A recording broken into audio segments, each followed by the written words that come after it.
Thanks for watching this video. First off, let me apologize for some audio issues and some of these recordings. It was over a lot of sessions and I don't know what went wrong, but can't capture that data again, so I'm just gonna have to live with it.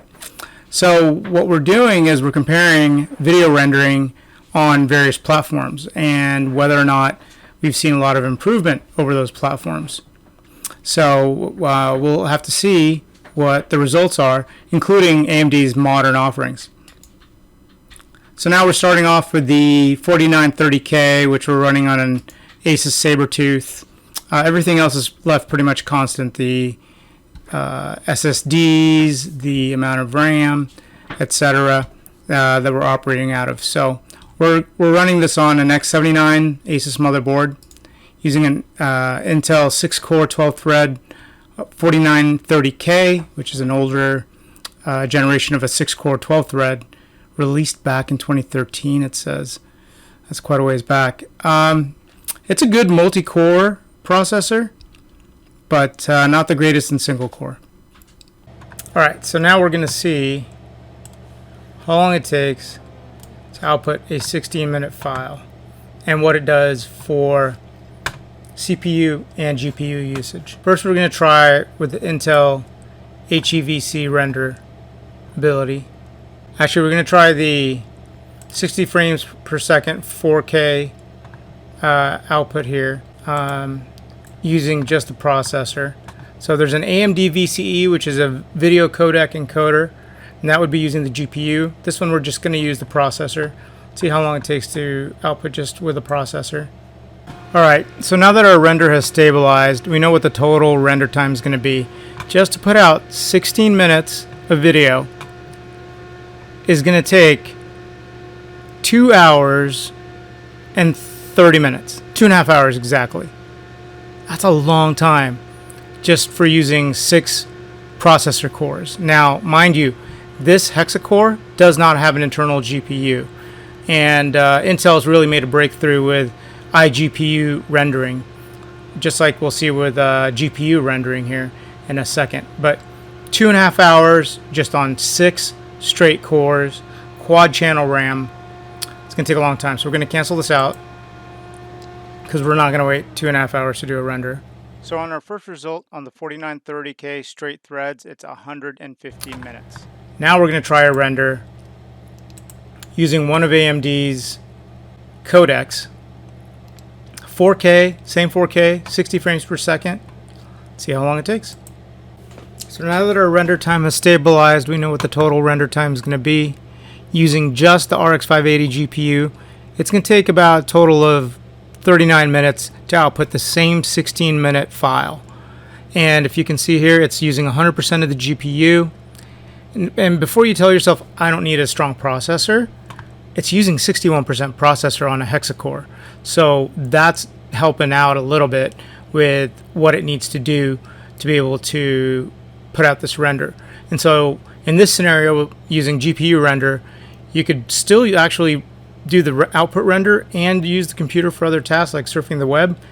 If you're using just the cores, there's no way you're going to be able to use the computer for anything other than just outputting that render. Using AMD's encoder, we're looking at 39 minutes. R5 3600 from AMD, which is 6-core 12-thread with a turbo of 4.2 gigahertz. It's a good budget CPU. It's only $154, which is quite a bit cheaper, but there is no integrated GPU in it. And we're running it on a B450M Aorus motherboard from Gigabyte. So now we're going to use just the 6 cores and 12 threads to render our test file of 16 minutes at 4K 60 FPS. Let's see how long this takes. So now that our render time here is settled, we can see that using just the general purpose cores and threads of this R5 3600, it's going to take roughly 1 hour 52 minutes to render out the 16-minute 4K 60 FPS file. If we look at Windows performance, you can see that the CPU is at 100% processor because the processor is what's doing all this rendering. The GPU is not doing any video encode or video decode and is sitting at 5%. On the R5 3600, we can see that just on straight threads, we're looking at an improvement at 112 minutes. Just using our discrete GPU, the RX 580, to do this render of our test file, it's only going to take roughly about 39 minutes. That's a pretty big difference. And if you look at Windows performance, 42% of the CPU is being used, 100% of the GPU is being used in video encode. So that means on one end that the GPU is pretty powerful, but two, it also means that you can still continue to do background tasks like surf the web or watch YouTube while your video is encoding. So powerful discrete GPU is very, very helpful when it comes to video rendering. Using the same RX 580, we can see that the time is the same at 39 minutes, regardless of the processor. Next up is our 3570K platform that we're using on an MSI GD65 motherboard, overclocked as much as we can to get the most performance out of it. And the 3570K is one generation before the 4770K and 4690K. If you look at the 3570K is a 4-core, 4-thread processor, and it didn't have very bad scores. It actually performed pretty good for gamers at the time. But it's got an integrated GPU that does video rendering. So I thought it would be interesting to compare what a modern 6-core discrete GPU setup is like to kind of one of the first, actually it's probably the second generation Ivy Bridge 3570Ks that had an internal GPU, but also had the second generation of the Quicksync codec. So now that the time has settled for how long it would take to render just on the general processor cores, we're using the codec just for the general processor cores, and it's not that bad actually. It's showing 4 hours and 20 minutes to render. And if you're working with video, you really do need something specialized. The other thing was it was crashing a lot before when we only had 8 gigs of RAM in here. So I upped the RAM to 16 gig, and now it's much more stable. So if your system's not able to render out a video, you probably need to upgrade some stuff like adding RAM or adding processor, or putting an SSD in or something like that. Like we were using an SSD the whole time here already, but it looks like RAM was what was needed because the codec kept crashing. But just on CPU cores alone, 4 hours is what it takes on an i5 3570K. Using just the 4-core 4-thread, we can see that there's a massive increase in render time at 260 minutes for a 4-core 4-thread. It's roughly going to take about 2 hours to render on the iGPU using Quicksync for outputting 4K 60 frames per second.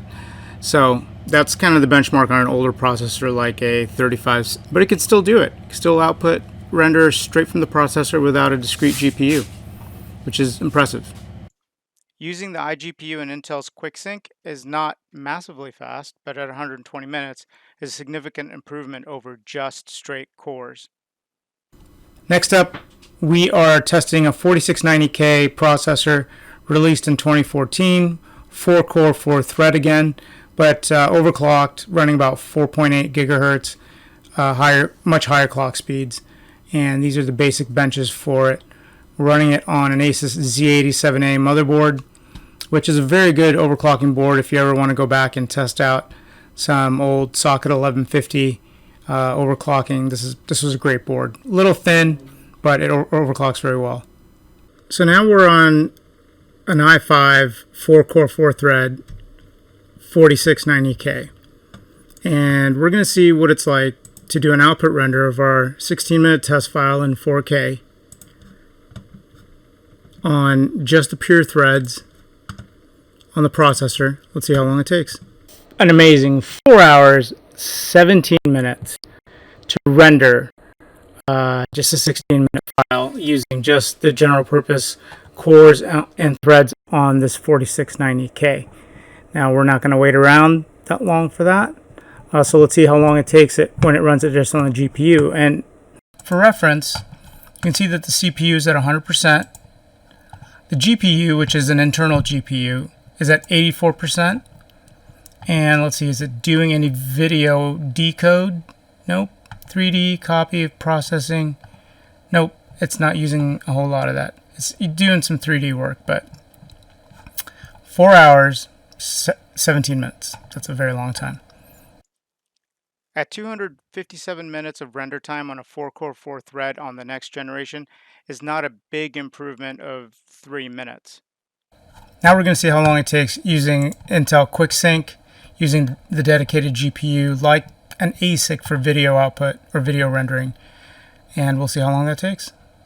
So now that our render time is settled, we're using just the internal GPU, using the Quicksync encoder that Intel has produced on the internal GPU. You can see here the CPU is at 100%. This time the GPU is at 99%. So the GPU is doing most of this rendering. And Intel's really improved from one generation to the next. I could just imagine what the 10th gen iGPUs are like.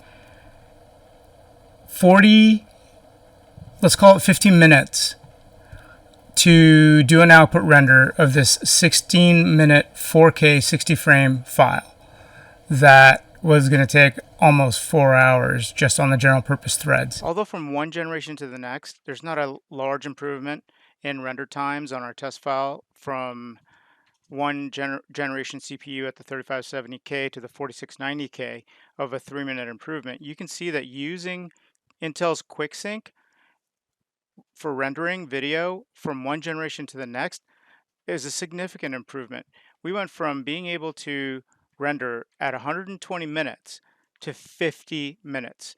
If you could just imagine what that render time must be like in the most current generation of Quicksync, it's got to be a significant improvement, and it comes very close to the RX 580's discrete GPU encoding of video output.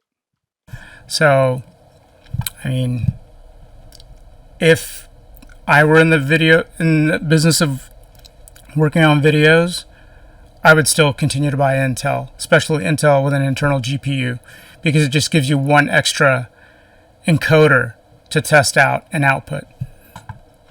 And this is about equivalent to the speed of doing it with a discrete GPU, which on a discrete GPU you could spend anywhere between $200 to $1,000 on a discrete GPU, when a feature like this is built into an Intel processor.